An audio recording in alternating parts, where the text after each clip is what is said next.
and welcome back to So My Wife's a Witch, a Bewitched deep dive podcast. And today we are back with episode 14, Samantha Meet the Folks. Yes. Very exciting stuff. We meet Phyllis and Franz. Franz? Phyllis and Franz? Frank. Phyllis and Frank. How the hell are you? I'm good. We've took a little bit of siesta. We took a little break, and this is our first episode back filming after our break. Yes. So preemptively, there might be a few like little bumps as we're getting back into it, and I've been ill. Mm-hmm. Yeah. I've been ill, so I'm a little sniffly still, but very excited to be getting back into it and cruising our way through season 1. Yeah. How have you been? Good. Yeah. Anything in particular? I mean, you talked to me a little bit about these chocolates and kind of some fun events you went to recently. Yes. So we have some delicious chocolate here to pair with our sparkling wine, red wine.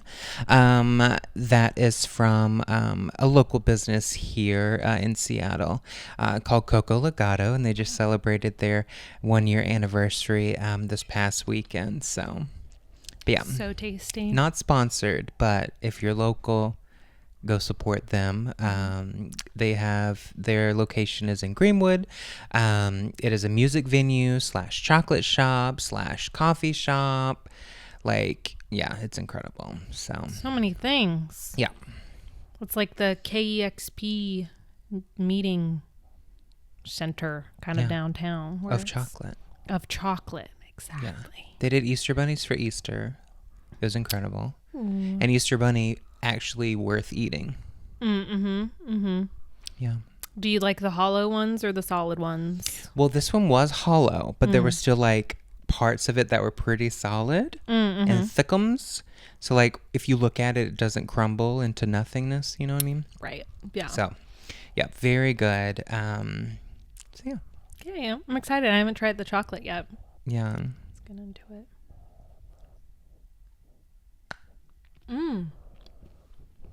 This is the sea salt, 70% Colombian. I love a sea salt dark chocolate. Mm-hmm. That's good. Yum. That's delightful. It's delightful. Mm-hmm. It's delightful. It's delicious. It's lovely. Yeah. So not sponsored, but yeah, I love it. But yeah. Let me move the mic away so you don't have to hear my chewing. Maybe some people would be into that.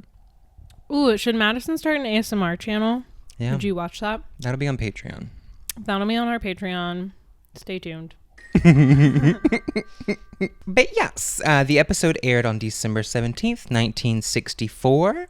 And it was written by the deliciously incredible Bernard Slade, my favorite writer of the show. Mm-hmm. I would love to see someone try to, be better, but probably not. They can try. Yeah. But yeah, so I'm sure with that revelation, I'm sure y'all can guess that I love this episode. Yeah. Very much. Yeah. Stick around for the ending to hear our out of 10 review. The whole thing. But yeah, you want to get on in there? Let's jump on into it, shall we? Yes. So yeah, we have our opening, and Sam is arranging roses in a vase by the couch. She pricks herself on the thorns. Ow. And this pisses her off, and she uses magic to arrange the flowers. Yeah. And then all of a sudden, we hear a terrible noise. And we cut over to the chimney, and there's just like ash, like billowing, like all this stuff. And we see a soot-covered Aunt Clara. Yes. One of my favorite characters ever from any show. She comes tumbling down the chimney in a puff of smoke. And we learn that she was feeling kind of lonely. And she describes, her doorknobs keeping her company. But that doorknobs are all very well, but they're not family. Yeah. And it's sad. We're like, oh, poor Clara. Like, she doesn't really have very much, does she? Yeah. Yeah.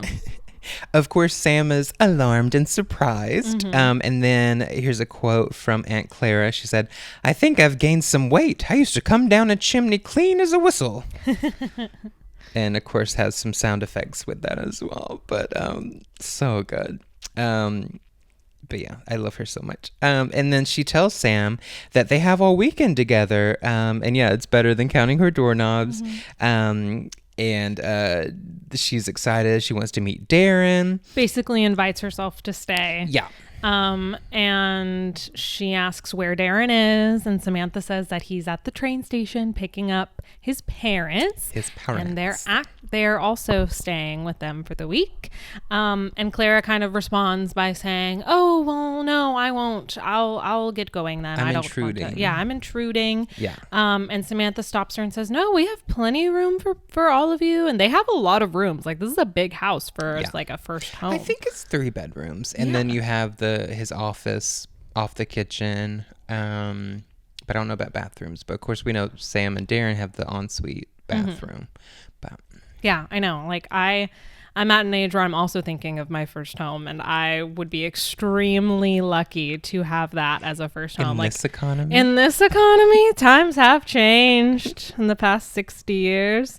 Yeah. But yeah, she tells them that they have plenty of space. And is this where she asks about her things? And she says, "Oh, I'll wait. I left them at home." Yeah. So she says, "I can show you to your room. You can get cleaned up and everything." And she's like, "No, I think I'd rather wait for my broom and umbrella. They were running behind, and I said I would leave without them, and I did." Teach them a lesson. Yeah. To be ready when she is, basically. Yeah, so cute. And so then we fade to black, and we get our theme song.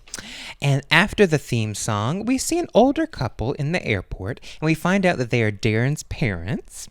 And I immediately love them. And we can see by just a line or two how their relationship is and like who they are, right? Like their dynamics and their relationship. I know. It looks like a new set. Like, I don't think we've been in this spot before unless they took the 4 walls of the bar and just redressed it for the station. But it looks like a completely new space. Yeah, I don't think we've ever seen an airport before. But yeah, so Darrin comes up and they hug and everything. And Phyllis is immediately worried about Darrin and says that she hopes he hasn't lost too much weight. While her husband, Frank, responds by saying, "I'm sure he is I'm sure he's in the late stages of malnutrition." Is so much fun. Yeah, and it's she's already worried that his new wife is not taking care of him as well as she could. Yeah, so then we found out though that like they haven't seen him since Sam and him got married. Like they haven't seen him before that and all that fun stuff. And I think the casting's incredible for the parents. I think he looks like I could plausibly see like, okay, this could be their kid. Like her facial, like her whatever, and then like especially the dad's ears and like all these things, like they look like they could be his parents. So yeah, and they see Darrin and his dad says, "Oh, well, marriage suits you well. Like you're looking great." Yeah. And then his mom goes, "He looks terrible." And it's funny how they have a complete different interpretation of how their son is doing right off the bat. Yeah. And then we also find out in this interaction that it's only been 3 months since they've seen each other. Oh, okay. So Bernard is trying to tell us that it's been 3 months since Sam and Darrin got married. So that's interesting. Well, I did get a spoiler for the next episode that it takes place around Christmas time. Christmas. So and we know that Halloween has passed. So I think it's very possible that 3 months have passed. Well. Yeah. Well, now. But yeah, Darrin keeps assuring her that he feels amazing and that he's happy and that Sam is a wonderful cook. And then this is when we get the first of Phyllis's catchphrase.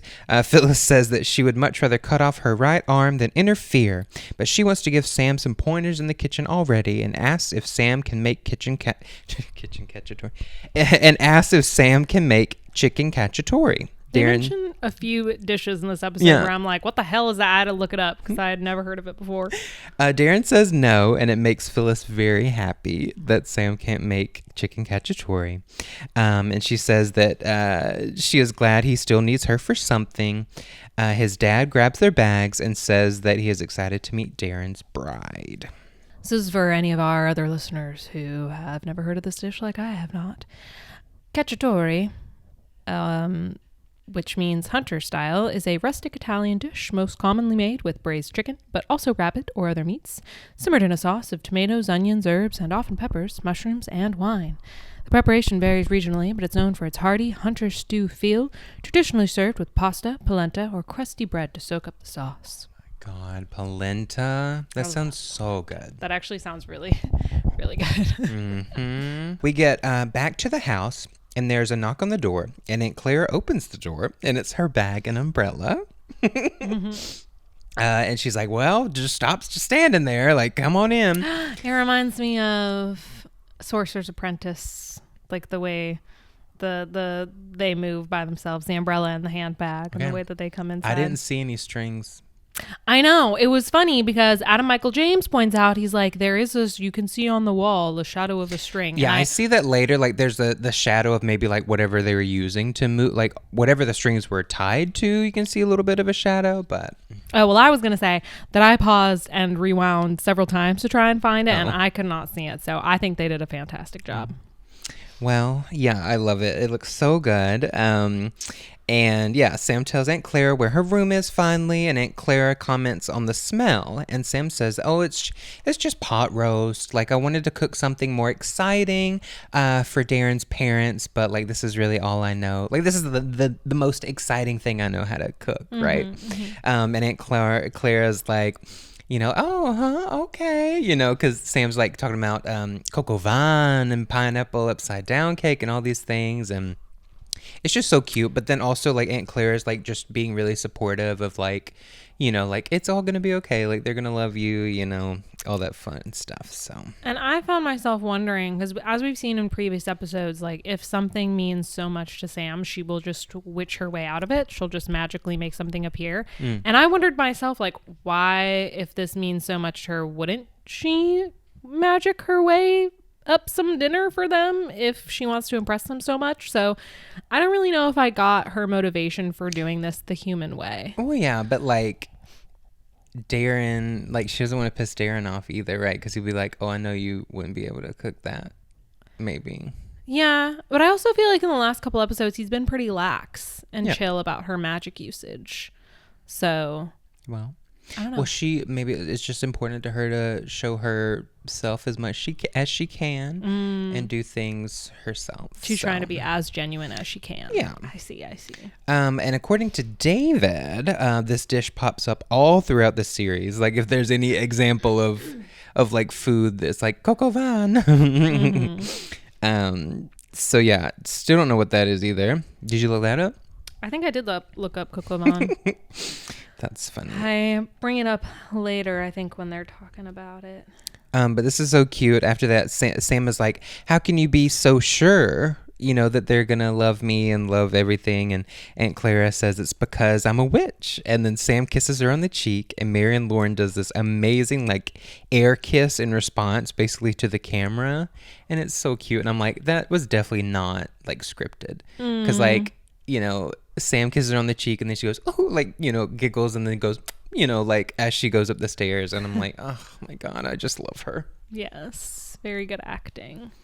Coq au vin, a true French classic from a true French... sorry. I was clearly on a Julia Child website. Oh. Coq au vin is chicken braised in red wine with bacon, mushrooms, and onions, like beef bourguignon. It's a straightforward recipe that just takes a little patience, but the rich sauce and tender meat are worth every minute. So it sounds just kind of like chicken cacciatore, and honestly, like pot roast. It's just a hearty stew-like dish with meat and vegetables. So all of these are basically the same thing. I'd be interested to see what like the extra preparation is of a cacciatore and a coq au vin to make it that much more elevated than a pot roast. Because a pot roast you can just put in the crock pot, right? Okay. I did a really good job on picking the wine and the chocolate because it really does go really well together. Right? Yeah, and you would expect the chocolate to be sweeter than the wine, but the wine is sweeter than the chocolate. So it's almost like the bitterness of the dark chocolate just makes it all that more je ne sais quoi, delicious. It's perfect. It's good. Wait, but coq au vin and chicken cacciatore both have chicken, right? Is that what it said for coq au vin? Coq au vin's beef. Oh, okay. Well, I'm sure you could use whatever, but I don't know no French words, but yeah, whatever coq au vin translates into. Rooster. So coq means rooster. And Cock. Cock, yes. And vin is wine, I think. Cock and wine. Cock and wine. Coq au vin. That's cute. Nice. So cut to Aunt Clara, and she's polishing her real doorknobs, like we talked about in The Witches Are Out, which, was Aunt Clara's first episode she appeared in. We talked a little bit about how this was Mary and Lauren's actual doorknob collection, so they finally made their screen debut, and okay, they're really beautiful. They are. I'm like, because she says it later, I'm like, yeah, what happened to the art and appreciation of doorknobs? Real. Honestly. Now they're all crap. They are. The only person who I see paying attention to a lot of doorknobs is my sister, and she has switched all of the fixtures in her house, like all the doorknobs. She has bought from antique stores and switched them around. So we need to bring back the appreciation. I looked into it a little bit. All right. So yeah, it looks like the doorknob began to lose their sense of style in the 1970s. Imagine that. And this is when more builder's grade, like contractor type stuff, right? Materials and everything became popular because they were cheap and quickly mass produced. The classic yellow/brass look, right, became popular in the 90s, and the doorknobs have never been the same. Dang. Yeah. That's disappointing. Makes sense, I guess. Yeah. But the sight of her sitting there polishing all of her doorknobs is hilarious. Yeah. Yeah, it's very effective. Yeah, and then cut to Darrin, and his parents are arriving and greeting Sam. Phyllis says that she was surprised when she found out that Darrin was married, but she is not the kind of mother to keep her children tied to her apron strings. What an interesting way to put that. Because he didn't tell them they eloped. Yeah.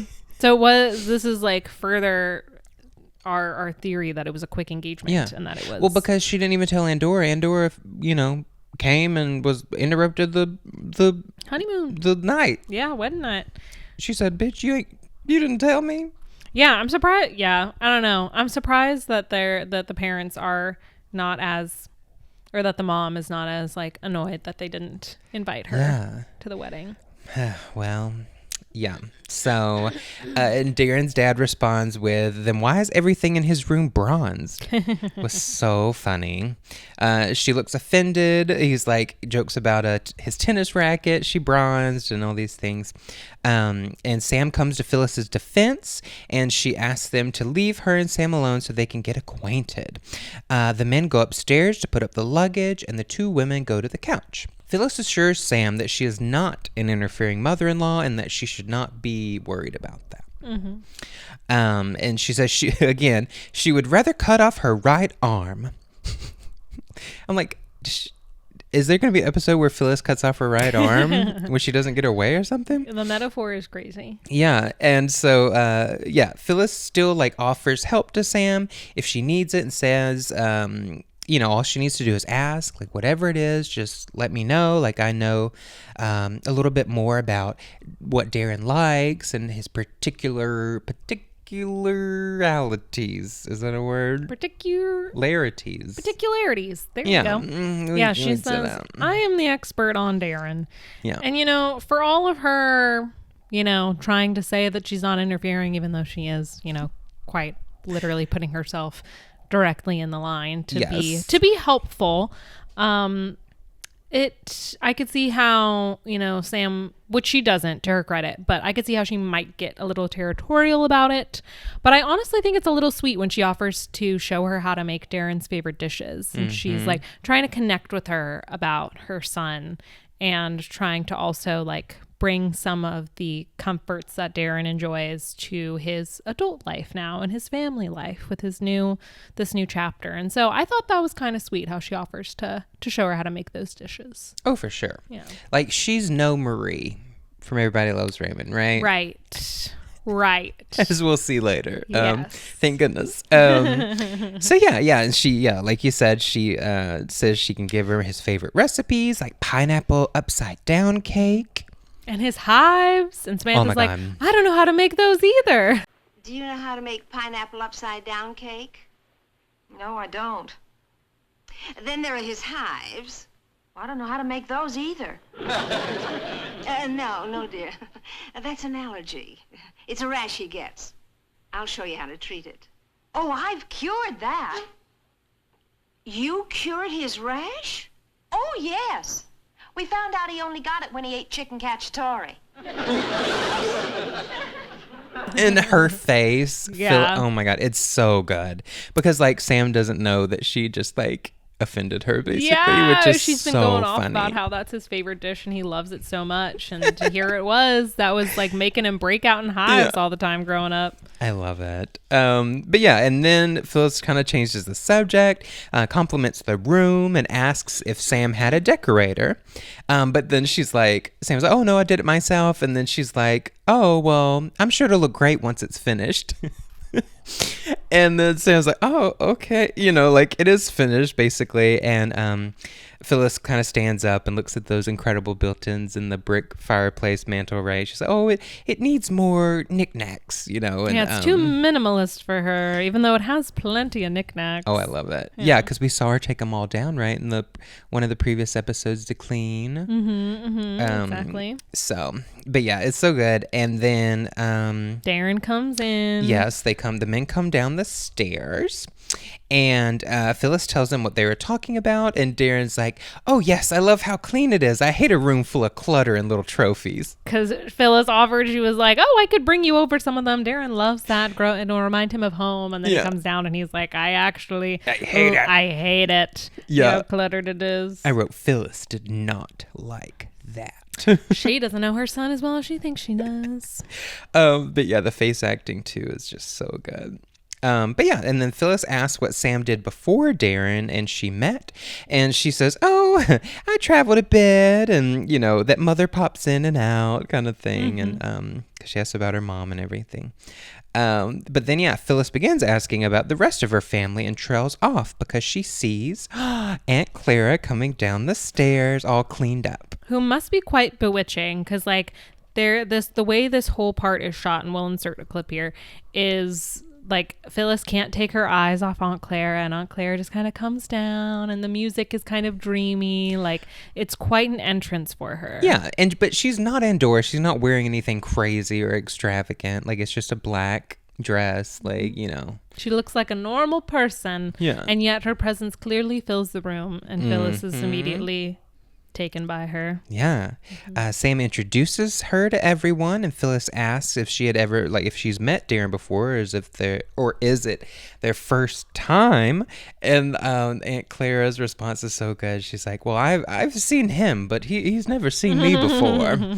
So good. And then the look of confusion, the reaction shots during this episode is so good. Yes. And I was wondering, because from an outside perspective, couldn't she be talking about pictures? Like she's seen pictures of him, but he hasn't like met her before. So remember he was in the paper. Exactly. He was, and he looked quite sexy in the paper. Yeah. But yeah, so I thought that line made sense. I'm like, well, yes, it is very possible that she would seen him. So good. Sam then tells them that she will be staying for the weekend as well. And Aunt Clara asks if they want to see her doorknob collection and that she has over 3,000 of them. And then they ask where she got them all from. And she's like, I can't remember, but there are a lot of people out there having a heck of a time trying to open their doors. Yeah. I cackled. And I've watched this episode so many times now. And I'm like, just her delivery, like her vocal inflections, like all these things. She's perfection. Yeah. She's an adorable kleptomaniac. Yeah. And it really works too, because any like strange things she says can just be chalked up to her general cute kookiness. Yeah. Like it's fine. It makes sense. I just love it. And then Darrin asks Sam if he can see her in the kitchen. Samantha, can I see you in the kitchen? But again, because we know Bernard writes them very well, Darrin, it doesn't come off like, oh, Sam's in trouble, you know, like, oh, he's gonna give her, you know, he's gonna give her a talking to, like, he's pissed. No, like, it just seems like, you know, whatever. So He just wants to touch base. that he has questions. In the kitchen, Sam explains to Darrin that she was just as surprised as he was and that she just popped down the chimney. Sam says that she is getting old and that she's used to coming through the wall like everyone else. So good. I loved it. I laughed so hard at that line. But yeah, Darrin just kind of, you know, expected it to just be him, like the two of them and his parents, but that she can come back, you know, any other time. Which is like valid to have those things, and especially since it's the first time your parents are like seeing your home and your new wife, like just thinking of, oh, like this discombobulated witch, like there's no telling what could happen. So understand, but again, he doesn't say it in this, you know, as we'll see in later episodes, this like annoyed, like, you know, shitty tone or attitude. Yeah. To his credit, he is immediately able to empathize with Samantha's position she's in as the niece of this, you know, older woman who's just lonely, and also Clara's feelings and the whole thing. So yeah. But yeah, he always says, like, throughout the episode too, like, my parents are just plain simple folk, you know, like they're not gonna understand, you know. But Sam gets him to agree to let Aunt Clara stay, and she says, what harm can she do? Immediately cut back to the living room where she's spilling the witchy beans. Yes. What possible harm could she do? Yes, I'm a witch. All my family are. It's sort of a family thing that has been handed down, you know. Yes, exactly. She's telling the Stevensons that she's a witch.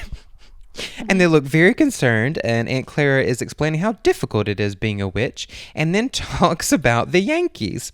Now, this excites Darrin's dad, Frank, because sports. Men love sport. Men love sport. And so he's like, wait, are you saying you put like a spell or like some kind of curse on them?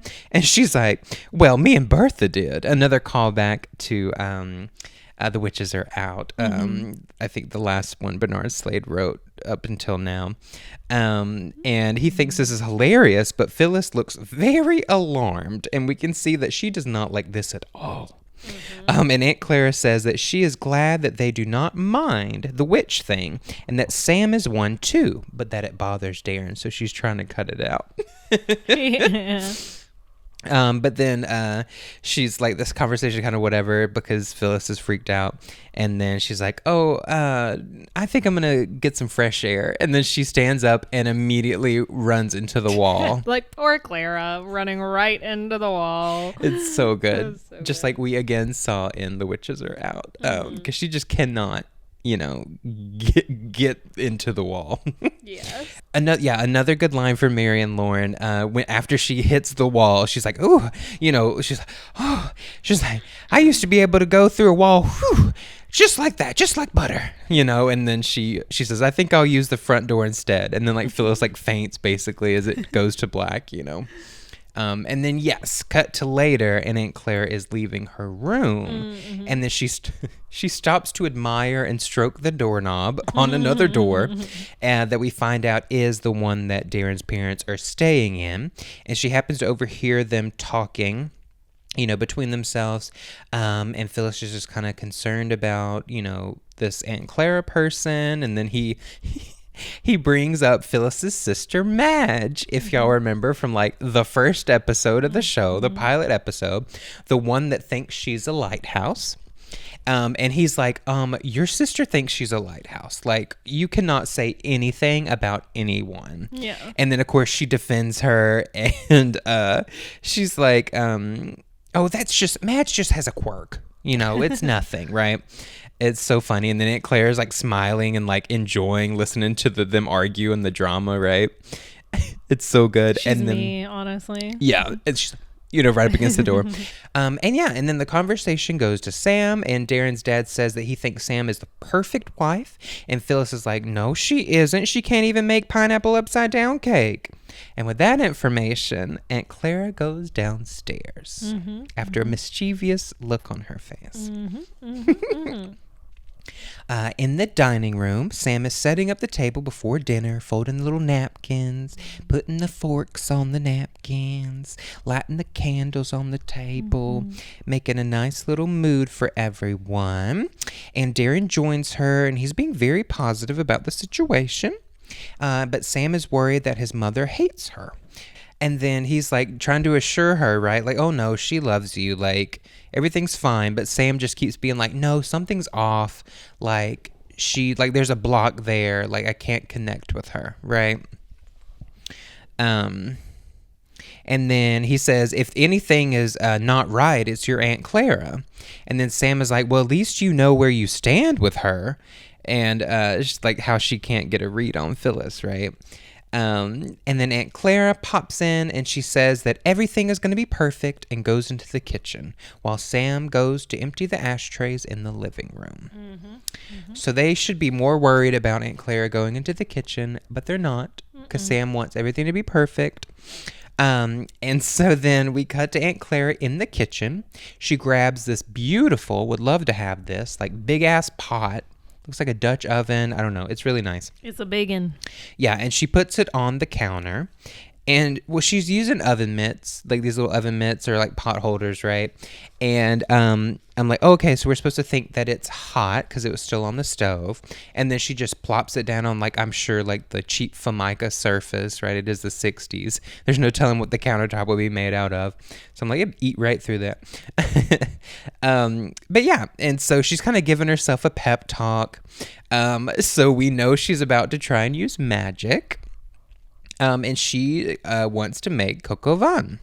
But when she opens the lid after her first little incantation, there is a live-ass chicken in the pot. So funny. And the way she talks to the chicken, like, no, chicken, no.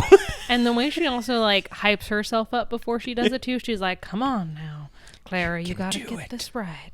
Don't mess this up. It's so good. And so she closes the lid on the chicken, and then she tries again, and what I assume is coq au vin is in the pot this time.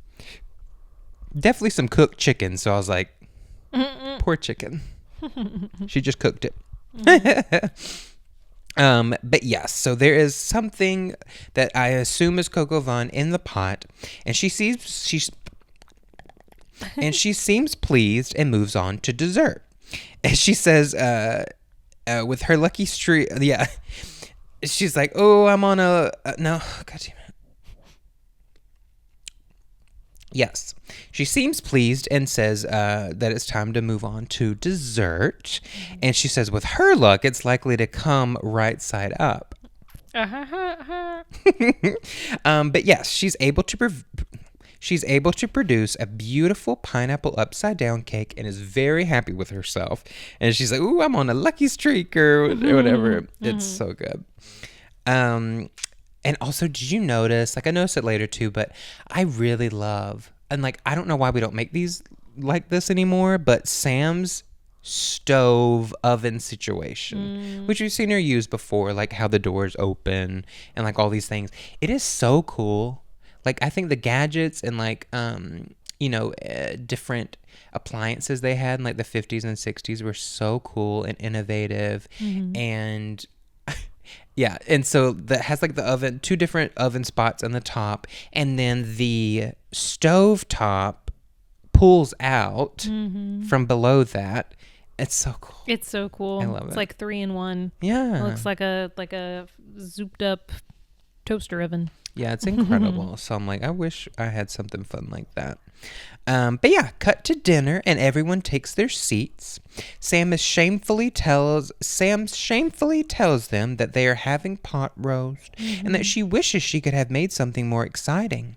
And then she takes off the closed lid and surprise to them all, it's Coco Vaughn. But like, you know, Elizabeth Montgomery does, like, again, her face acting is always great, but she's always able to make her eyes like so big, and so it's like exaggerated whatever when she opens the closed lid and sees Coco Vaughn, and Frank says, yeah, Coco like, Vaughn is my favorite. Yeah, he's like, how did you know? And then she asks, oh, does Mrs. Stevens make it for you? And he goes, make it, she can't even pronounce it.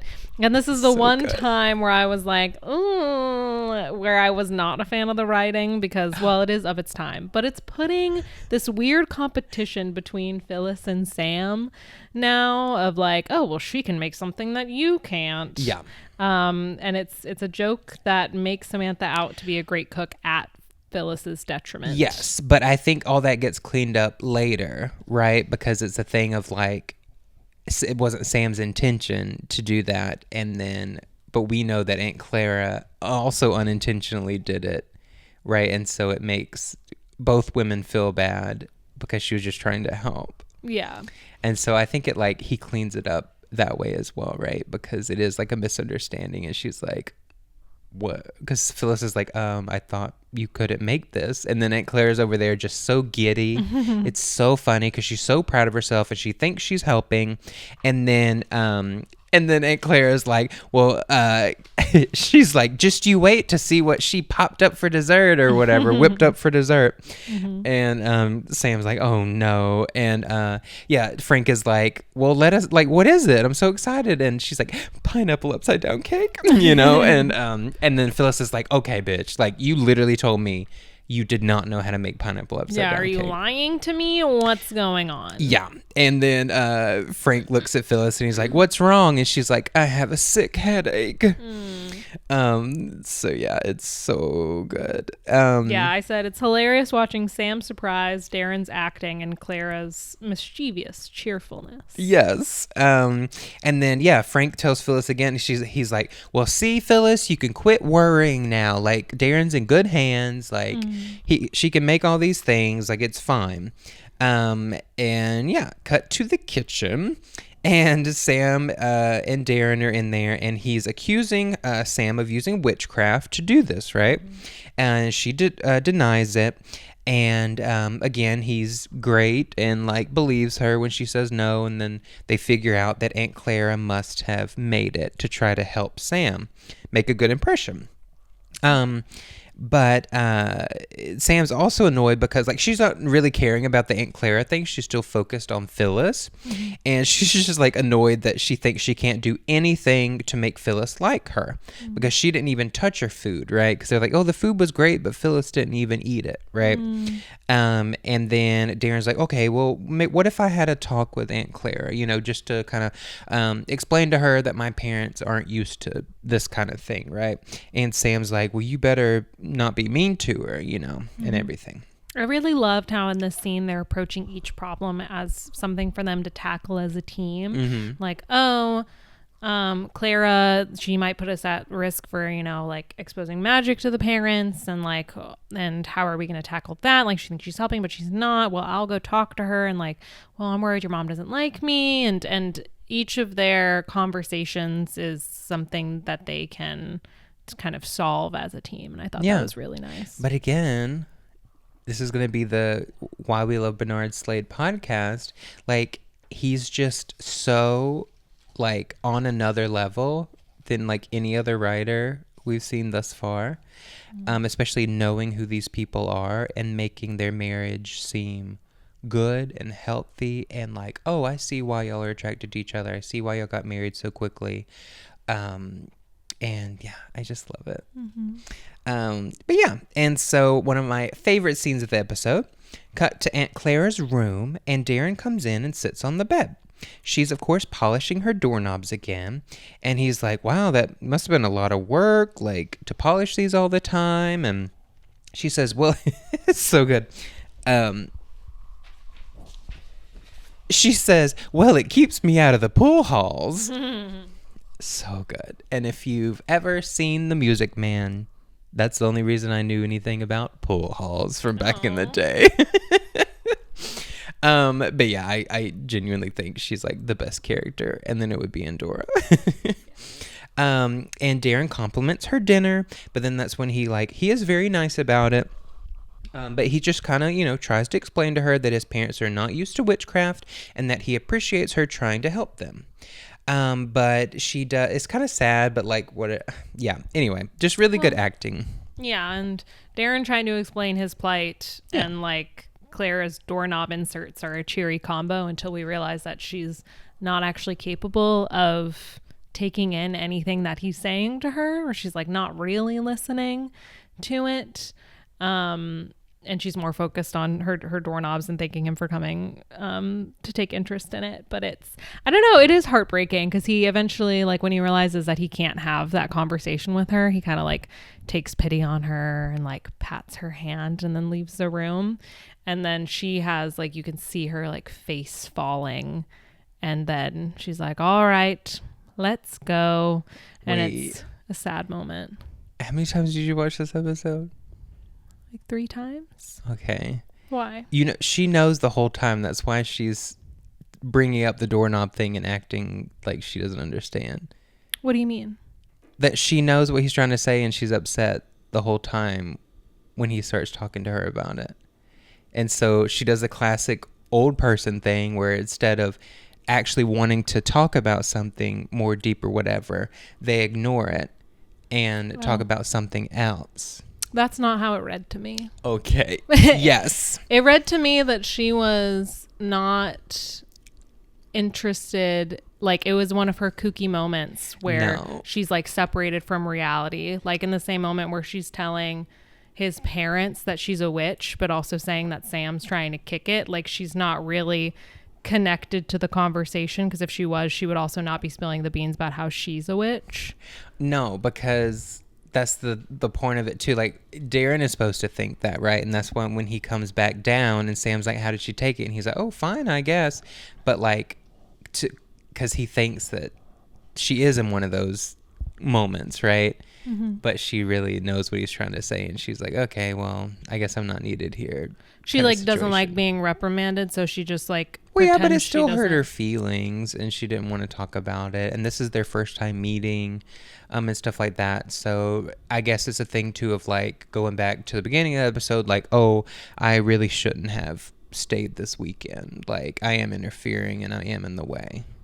Oh, okay. Yeah. So you're saying she, in that moment, rather than acknowledging what he is saying, is using her doorknobs as a point of focus so that she doesn't have to engage with what he's saying? Yeah, because she's upset. Oh, okay.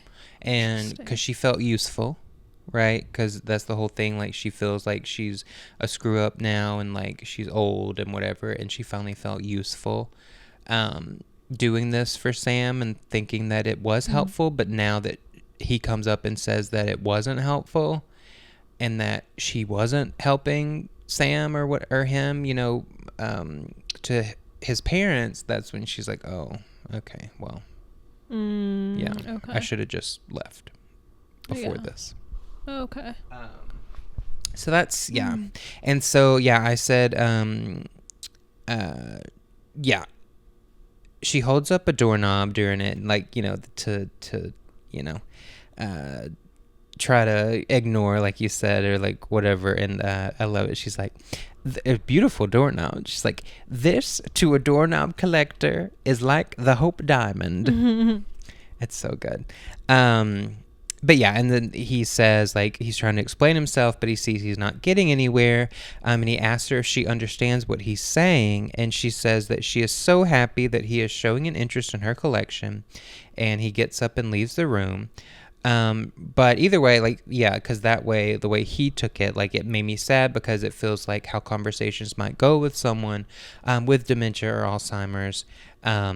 But we know she's fine because she then tells her bag and umbrella that it's time to go home. Yeah. So, yeah. Cut to the kitchen, and Sam just finished cleaning, and Darrin walks in and asks how the talk went. He tells her it went fine, but she still wants to go up and check on her. And just then, Phyllis walks in, asking if there's anything she can help with, but is disappointed to see that Sam has taken care of everything, because then Darren's like, yeah, Sam took care of everything. And this is kind of when we realize, too, like, Phyllis is just... again, mirroring Aunt Clara, is kind of feeling like she's not useful anymore. Mm-hmm. Right? But yeah, so Phyllis doesn't like that Sam is a better housewife than her, or at least that's what she feels, right? Mm-hmm. And she tells Sam that she should get the Good Housekeeping Award. And so Sam is like, please excuse me, and she runs to try to check on Aunt Clara. And Phyllis asks Darrin, like, she's like, are you truly happy? And he assures her that he has never been happier. And she tells him that no matter what, he can come to her with his problems. And then Darrin's dad walks in the kitchen and tells Phyllis to leave Darrin alone. Mm-hmm. She talks about cutting off her right arm for the third time. And Darrin's dad calls Sam a dream and asks Phyllis why she has been trying to find fault with Sam ever since they arrived.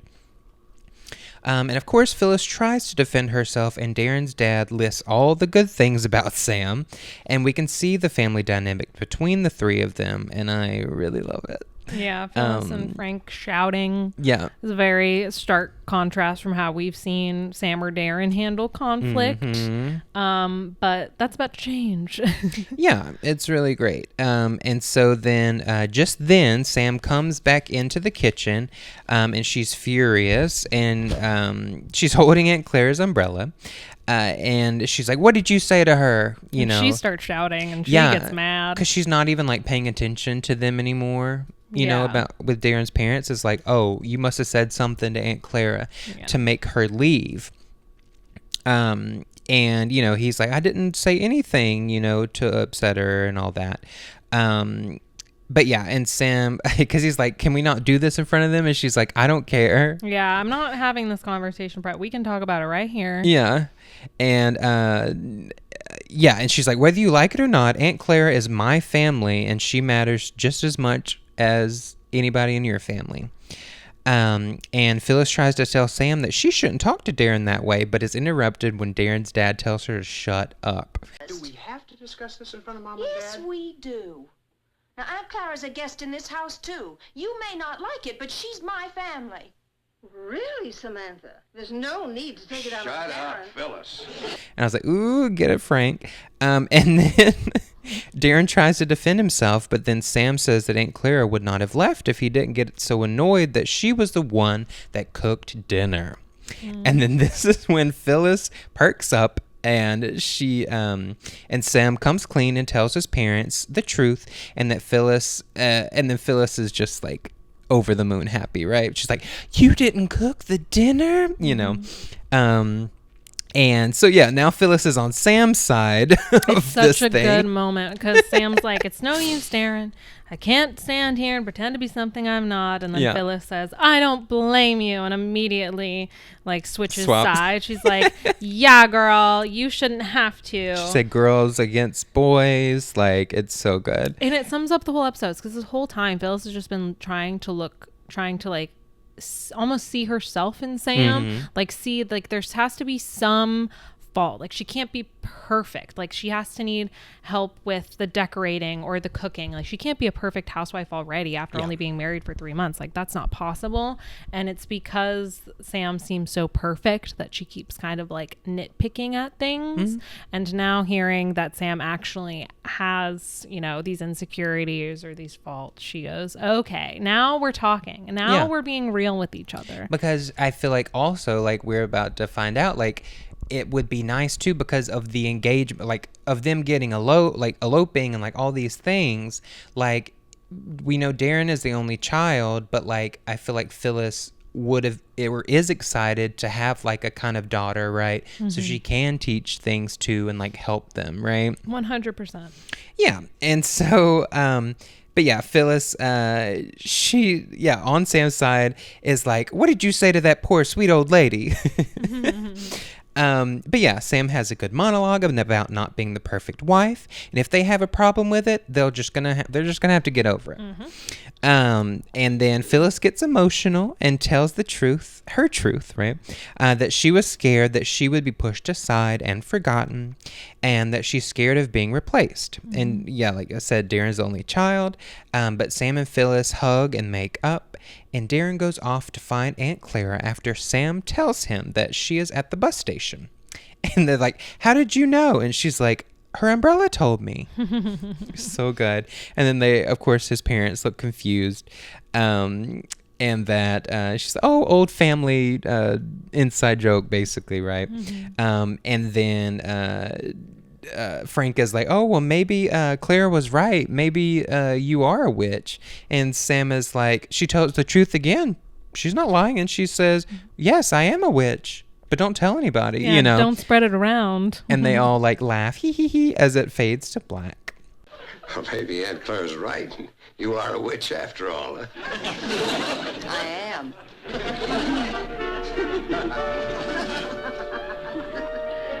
But don't spread it around. It'll be our secret.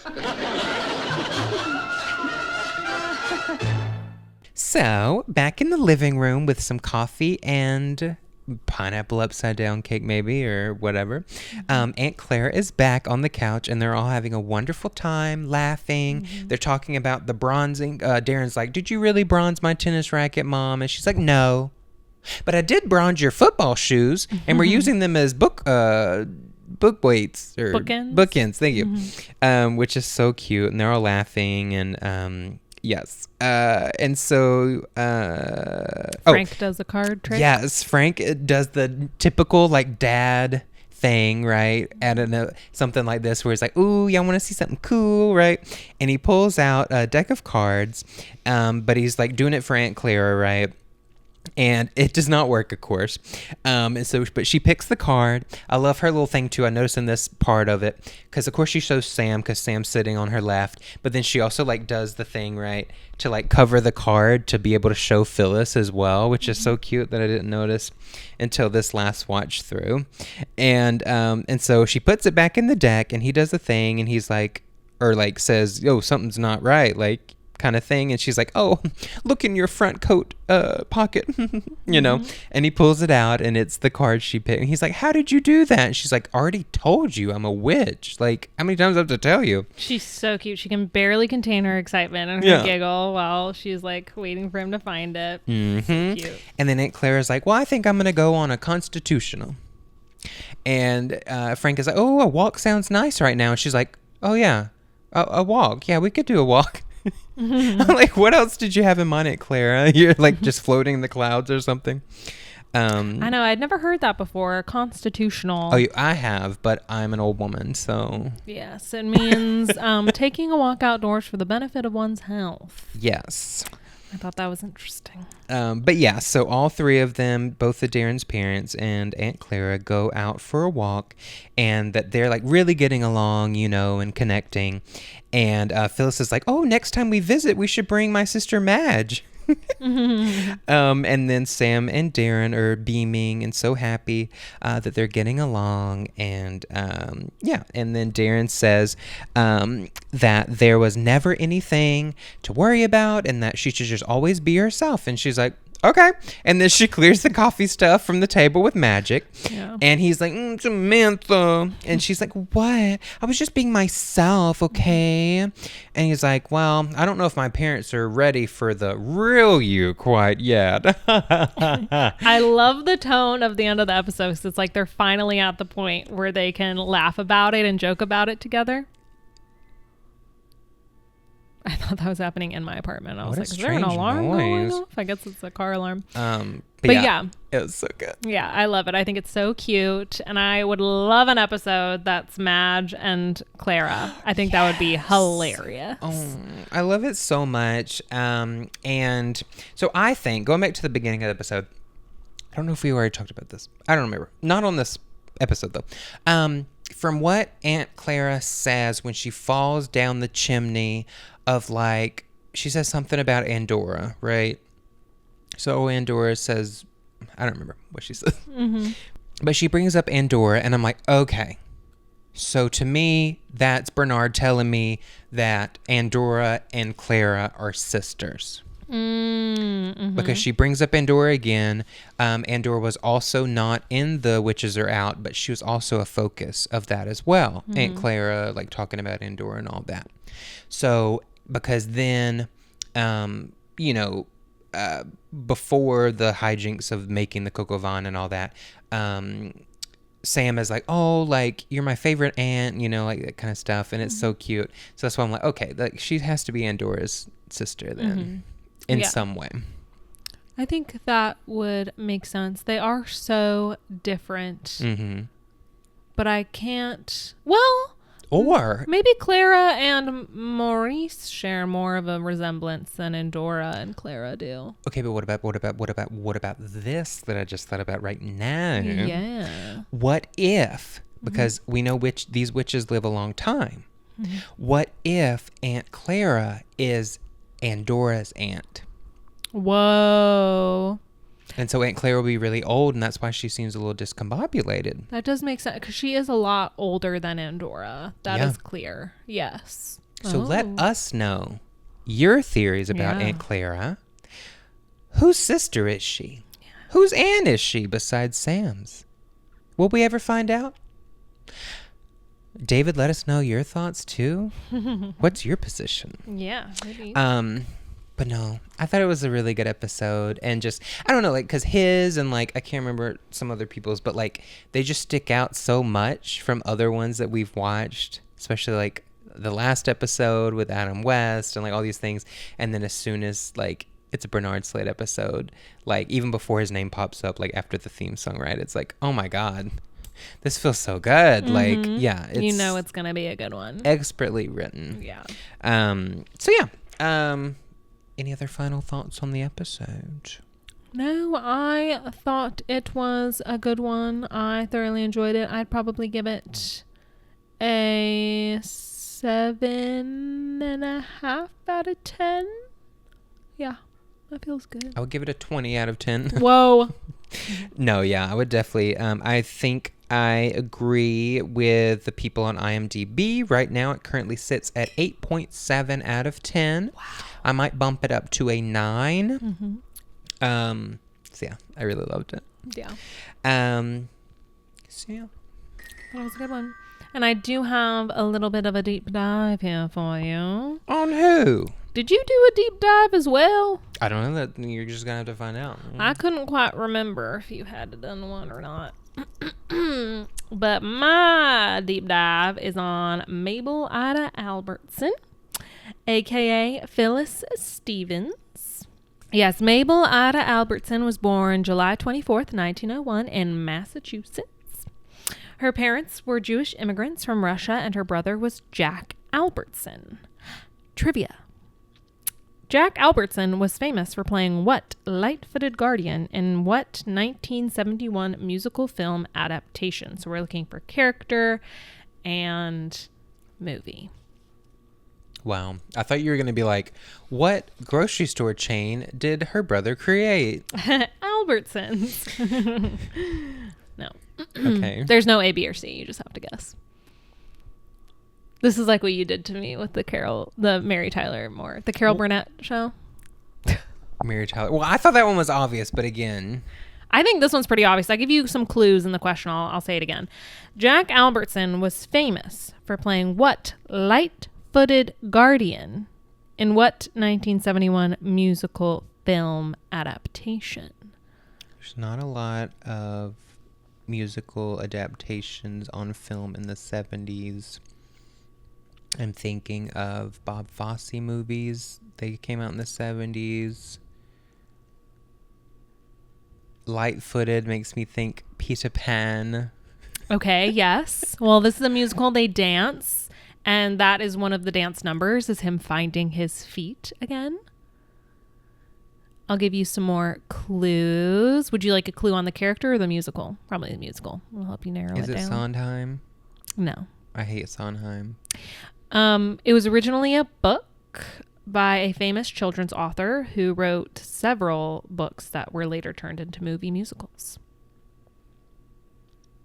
The most recent musical adaptation of this starred Johnny Depp. Oh, never mind. The most recent film adaptation of this starred Timothée Chalamet Oh, okay. as the titular character. Oh, okay. Willy Wonka. Mm-hmm. And, okay, do you have a guess for who? He would have to be the grandpa. Yeah, Grandpa Joe. Yeah. Yes. So in the 1971, Gene Wilder, Willy Wonka and the Chocolate Factory.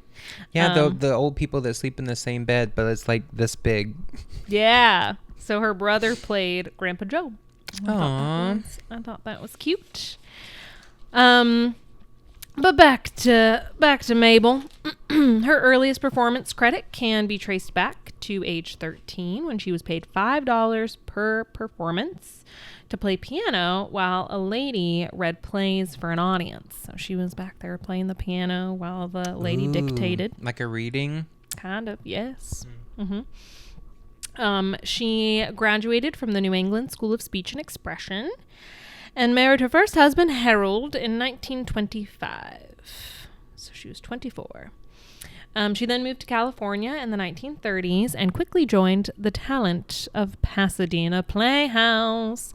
And we had another Pasadena Playhouse cast member who was in The Witches Are Out. And the actress who played Mary? Bertha? Maybe it was Bertha. But that would make sense. Maybe both. Yes. They were good friends. And they had been at the Playhouse together. She worked in stock, vaudeville, and nightclubs and became prominent in radio. She ended up divorcing Harold in 1936 and married radio writer Ken England in 1937. On the subject of marriage, she said, "I have some strong feelings on marriage now," said Miss Albertson. "I think it is a terribly difficult thing. It is an intrusion of the individuality of the person, and individuality is a very important thing. She thinks that many marriages that are teetering on the brink of divorce should be given a push. Some people should never get married," she said. What did Harold do to her? I know. He was very controlling, maybe, and that she didn't have her own individuality. What did he do to this queen? What did he do to this poor queen? So she's very jaded on the subject of marriage. But she did it again. She did it again. She married a radio writer, Ken. But they went on to separate in 1950. So they had a good 13-year run together. Which is 2 years longer than her and Harold. While her film career started in 1928, it wasn't until the 1950s that it really took off. She was often cast as the kindly mother, grandmother, or mother-in-law in dozens of shows, including... But not limited to... The Munsters, That Girl, The Andy Griffith Show, The Lucy Show, The New Dick Van Dyke Show, and of course, Bewitched. Of her consistent casting as a character actress, she said, "It's good and it's bad. There are times when I'd like to play something other than a disapproving mother-in-law, and that's the sort of things I get in TV work. But recently I was a murderess on a Dragnet show, and it was a good part, and I enjoyed working with Jack Webb." So... it was good and it was bad, but I think she was grateful to have work at the end of the day. And she notably did not play a mother in the following TV shows: Perry Mason, The Mary Tyler Moore Show, Rawhide, Gunsmoke, and Bonanza. My sons. She retired from acting in the mid-1970s and passed away from Alzheimer's on September 28th, 1982 at age 81. Well, damn. She has very unique facial features. She does. Very strong chin. But it's like pointed. Yeah, I really like her. But again, too, right? Like, I'm glad because Bernard could have went that really generic like way, right? For Phyllis to always be this bitch, right? And then always this disapproving mother-in-law, but he didn't. They wrap it up right there in that episode, right? And they understand each other. Yeah. And I think anybody else would have done that, right? Where it's just like Samantha always like trying to, win her approval. Always at odds with the mother-in-law. Yeah. Yes. Like can never do anything to make her happy or anything, right? But I'm glad that he didn't do that. But also the way she plays it is wonderful as well, right? Because I don't think any time in this episode she's ever like awful. Evil or conniving. Yeah. Or trying to like break them up or like, like her own mother does. Well, got enough characters like that. But yeah, I love it. But as far as I know, she does stay as no recasting. She does stay as Darrin's mom throughout the entire show. I can't say that about mine. So I'd have a little something about the fella that plays Frank. His name was Robert Frank Simon. And he was born on December 2nd, 1908 in Ohio. So she's a cougar. She is. He's younger than her by like 7 years. Oh. Yeah. But yeah, he showed an interest in acting from an early age and started acting with the Mansfield Community Players. And to get by during this time, he worked in a meat market. And then he eventually started acting with the Cleveland Playhouse, which is exciting, and still on it today. They're still going. And then he eventually found his way to Broadway. And in 1949, he played Willie Loman in Death of a Salesman. Oh, wow. And then a whole bunch of other Broadway shows as well. He married his wife Barbara in 1940, and they eventually had 4 kids. And one day they packed up and moved to Los Angeles in 1954, and by the next year he landed roles in popular shows of the time like Medic and Alfred Hitchcock Presents.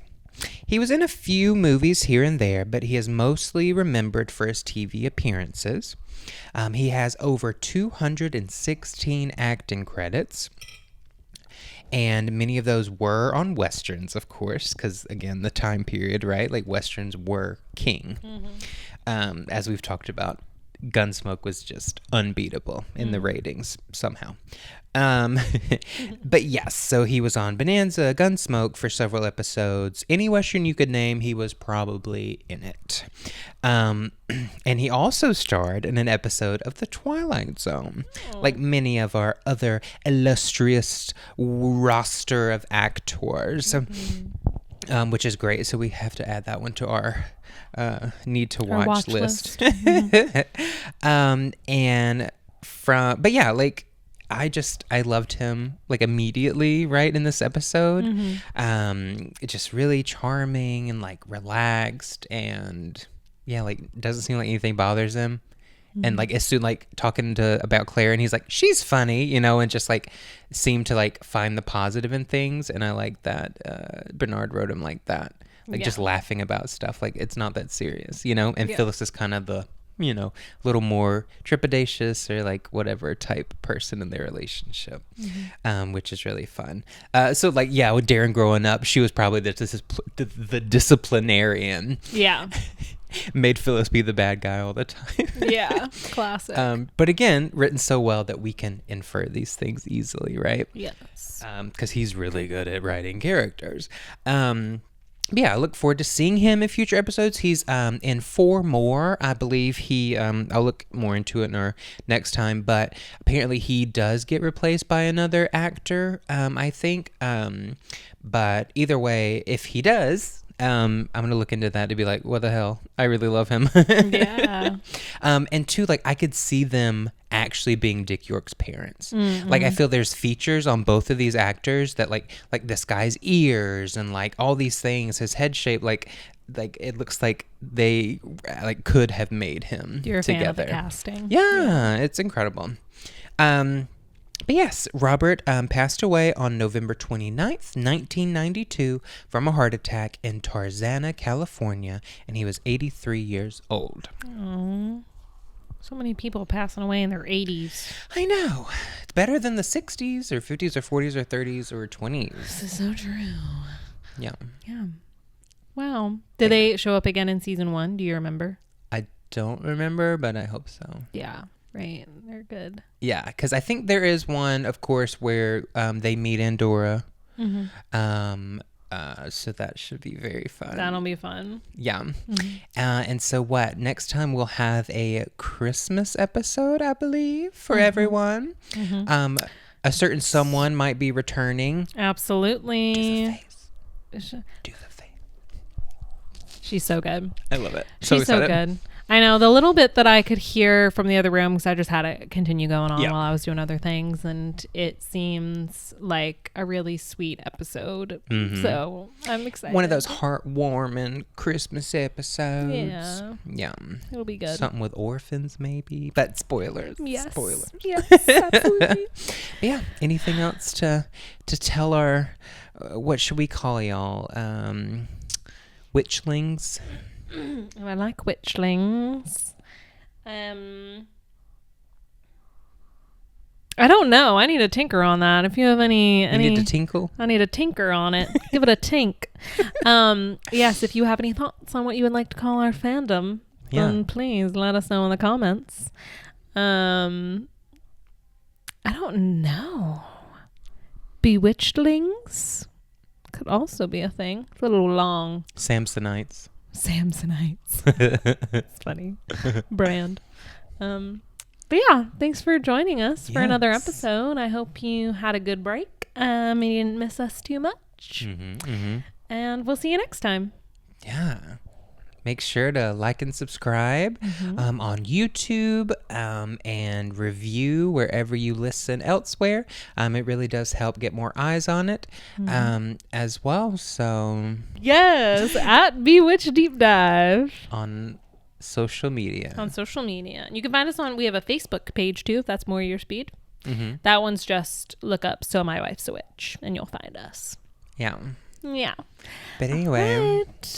Have good day. Have a good day, good night, and good afternoon.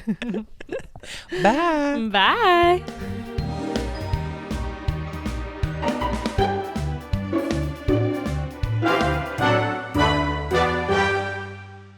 So my wife's a witch. Every married man has to make some adjustment.